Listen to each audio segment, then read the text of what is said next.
Hi, my name is Ben, and today I am talking about the Best Animated Picture race for the Oscars 2025 race. I talked about this race a few months ago. I now wanted to talk about it again, post the release of a few big movies like The Wild Robot and Piece by Piece. I have 18 movies that I wanted to talk about today. I have them broken down into 4 categories. First is what's fallen out of contention, which were movies that I had mentioned last time that I just don't think are in contention anymore.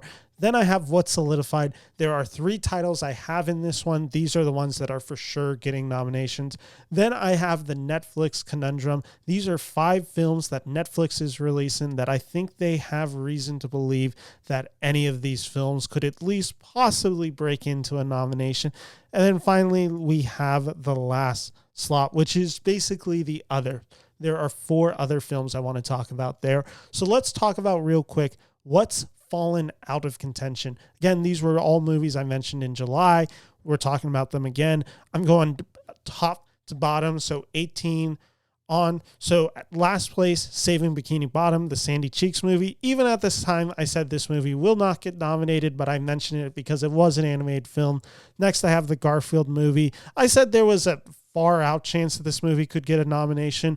It's not happening. Kung Fu Panda 4, not happening. Here was a movie I actually had high the last time, but due to the circumstances of this movie's release, I have just completely taken it out of contention. It is The Day the Earth Blew Up, a Looney Tunes movie. Why did I take it out of contention? From my understanding, this movie is no longer being released by Warner Brothers. It has actually been distributed to Ketchup Entertainment, I believe.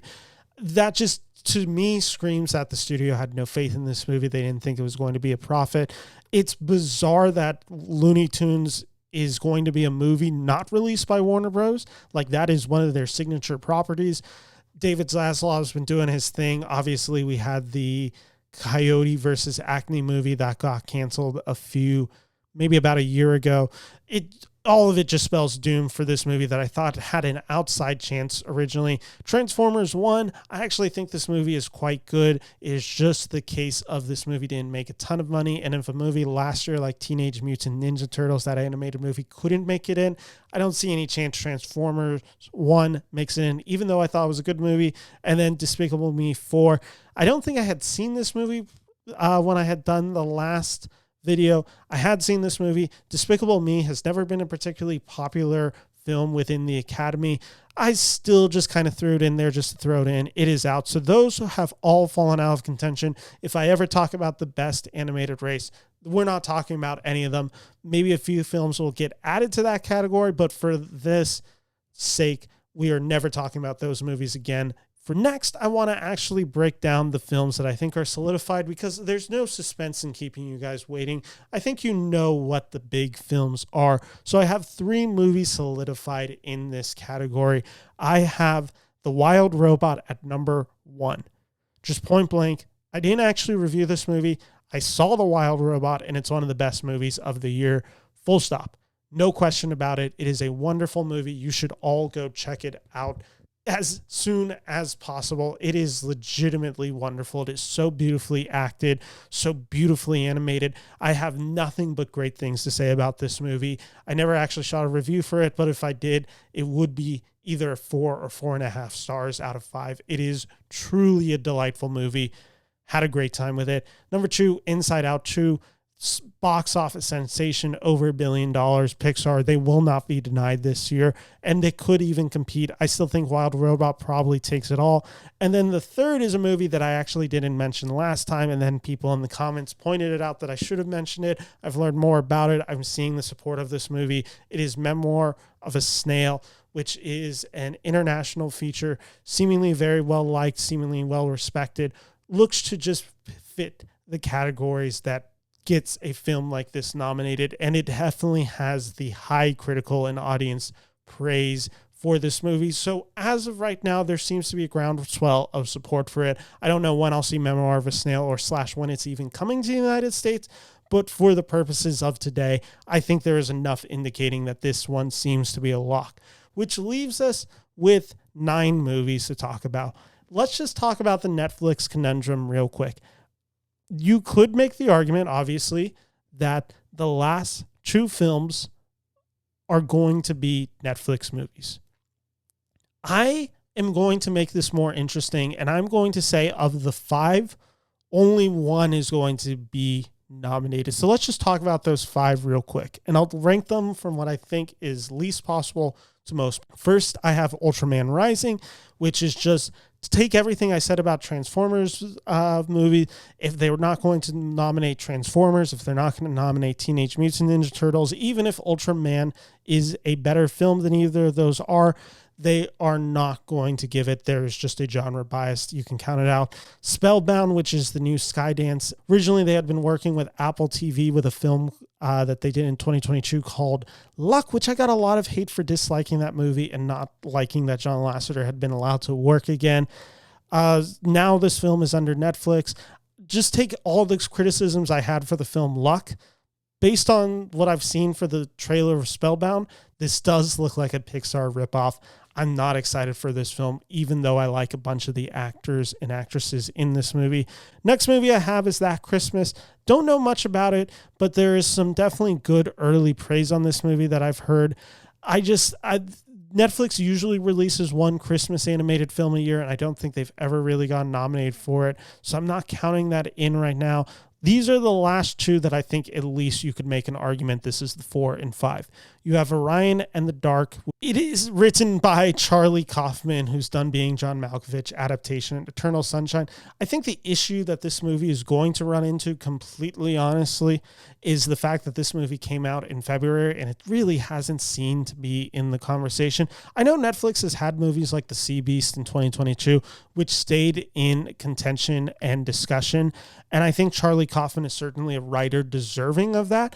To be honest, I haven't seen Orion in the Dark, and I don't know how many people did end up getting to see it. I didn't really hear much mainstream press discussion of this movie besides the initial release. So I'm a little skeptical and dubious of this film.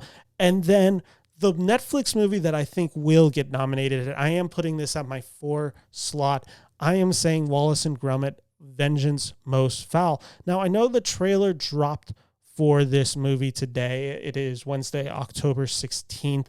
And I had heard some mixed reactions on this trailer, and I get it. There is certainly a fear of Netflix essentially being the studio that bought out Aardman, or is at least seemingly always employing Aardman. Chicken Run Dawn of the Nugget, which I think was last year, maybe it was 2 years ago, starring now Trump supporter Zachary Levi. It's a really bad movie, and which is a huge disappointment for me because I loved the first Chicken Run. I was really looking forward to Chicken Run Dawn of the Nugget, and it disappointed me.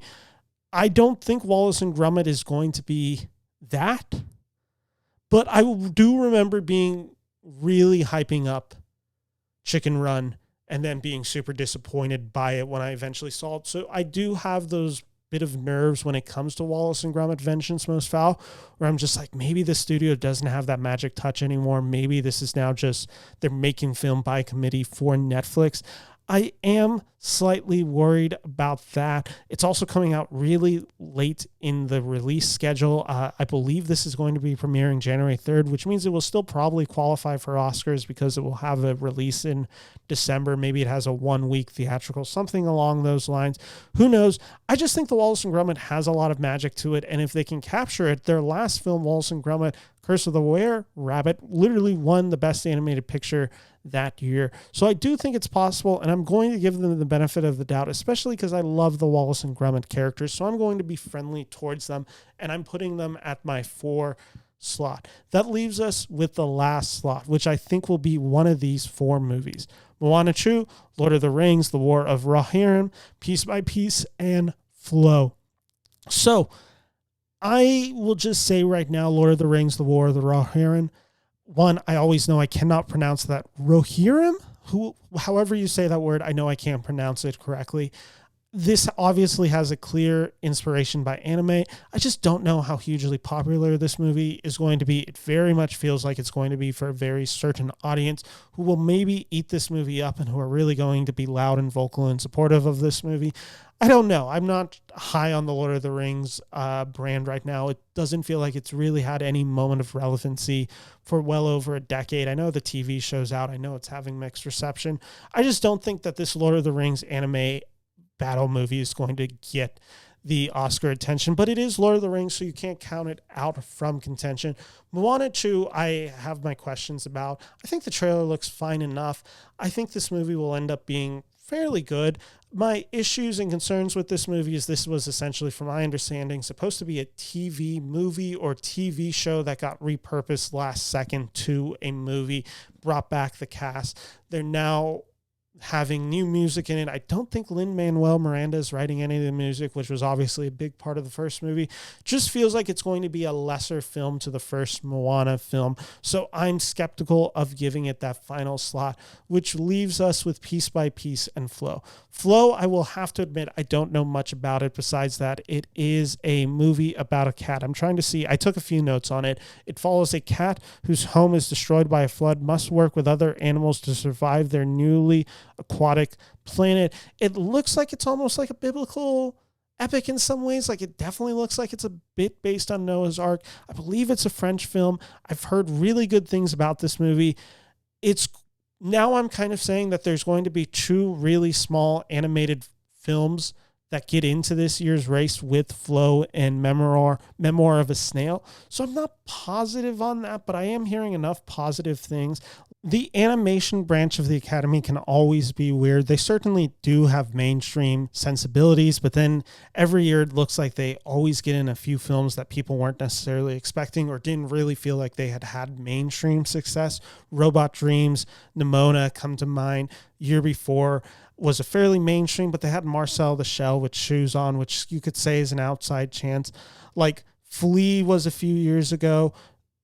And like, there are a few of these movies. Like, I look at 2019, and that's a very interesting slate of Toy Story 4, How to Train Your Dragon, The Hidden World, I Lost My Body, Klaus, and Missing Link. Like, there is certainly, I think, a mainstream sensibility that comes through in the animated studios, and sometimes it is really just the film that makes a lot of money gets it, i.e. the Boss Baby getting a nomination at one point.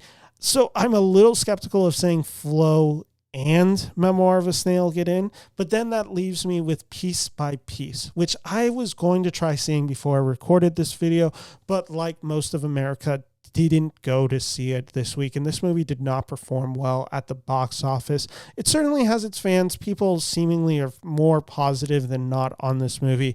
It's an autobiographical film about Pharrell Williams, his relationship with a bunch of the other artists. He's, from my understanding, he's written a bunch of it. I can't pretend I know much about Pharrell Williams. I also can't pretend that I care much about Pharrell Williams' story, but I will be checking out this movie because I am a huge Lego fan, and I do have interest in this movie. Here's the thing, though, and here's the one element that actually really concerns me with giving Piece by Piece the last slot if I was to do it.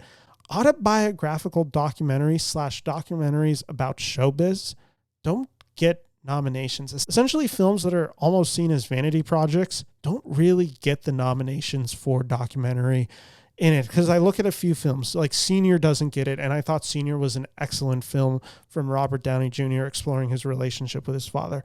American Symphony, which is literally about John Batiste, one of the songs got nominated last year, and it's produced by Obama's production company, didn't get the nomination.